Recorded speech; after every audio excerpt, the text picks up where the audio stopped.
People often misunderstand those who love staying at home. From the outside, it can look like laziness, fear, or a lack of ambition. But the truth is far more complex and deeply psychological. This is a story about one such person, someone whose quiet life behind closed doors held a world most people never noticed. Daniel was not always a home lover. In his early 20s, he chased noise the way others chase success. Parties, crowded cafes, long drives with loud music. He believed movement meant meaning. If he stayed still for too long, an uncomfortable emptiness crept in.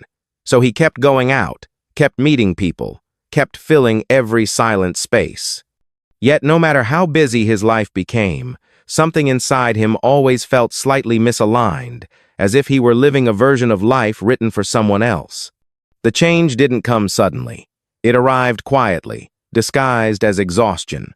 After years of constant social interaction, Daniel began to feel drained in ways sleep couldn't fix. Conversations that once excited him now felt like performances. He smiled at the right moments, laughed when expected, but inside he felt hollow. One evening, after canceling plans for the third time that week, he stayed home alone. Instead of guilt, he felt relief. That feeling confused him, but it also felt honest. At home, Daniel noticed something new. His mind slowed down. Without background noise, without people demanding reactions, his thoughts began to organize themselves. He read for hours without checking his phone.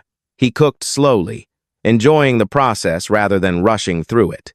For the first time in years, he felt present. This was not boredom, it was calm. Psychologically, this was his nervous system finally leaving survival mode. People who love staying at home often have highly sensitive minds. They process more information than they let on. Crowded places, loud sounds, constant social cues, all of these demand mental energy. Daniel didn't dislike people. He simply experienced the world more intensely. Home became his filter, a safe environment where his brain could rest instead of defend itself. This wasn't weakness. It was self-awareness. As weeks turned into months, Daniel's relationship with himself deepened. He began journaling, not because a self-help book told him to, but because thoughts demanded expression. He noticed patterns, how his creativity increased when his environment was quiet, how his anxiety decreased when his schedule was empty. Psychology explains this as internal orientation. Some people recharge by going inward rather than outward. Society praises extroversion, but the inward path is just as valid. Friends began to comment, "You've disappeared," some said. Others joked that he had become boring. At first, their words stung. Humans are wired to seek acceptance, and Daniel was no exception. But over time, he realized something powerful. He felt more like himself at home than he ever had outside. The discomfort of being misunderstood was smaller than the pain of betraying his own nature. There is a hidden strength in choosing solitude. At home, Daniel confronted parts of himself he once avoided. Without distractions, unresolved emotions surfaced. Old regrets, forgotten dreams, quiet fears, they all came knocking. Many people stay busy to avoid this internal meeting, but Daniel stayed. Psychologically, this was emotional maturity, the willingness to sit with oneself without running away. Staying at home also reshaped Daniel's sense of time.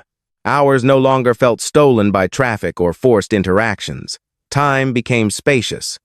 He learned that rest was not the opposite of productivity, it was the foundation of it. When he did go out or work on projects, his energy was focused and intentional.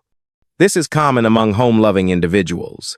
They choose quality over quantity, depth over noise. One evening, during a rare social gathering, Daniel noticed something striking. While others talked endlessly, he listened. He saw how many people were uncomfortable with silence, how quickly they reached for their phones when conversations slowed. He realized then that many feared being alone because they feared what they might hear inside their own minds. Daniel no longer had that fear. His home had taught him how to be alone without being lonely. The psychology of home-loving people often includes a strong inner world. Imagination, reflection, emotional awareness. These qualities grow in quiet spaces. Daniel's creativity flourished. Ideas came to him not while rushing, but while sitting by the window, watching rain slide down the glass. His home was not an escape from life. It was a laboratory for understanding it. Over time, Daniel stopped explaining himself. He learned that not everyone needs to understand your peace. Some people thrive in crowds, others in quiet rooms. Psychology is not about one correct way to live. It is about alignment between who you are and how you live. Daniel had finally aligned.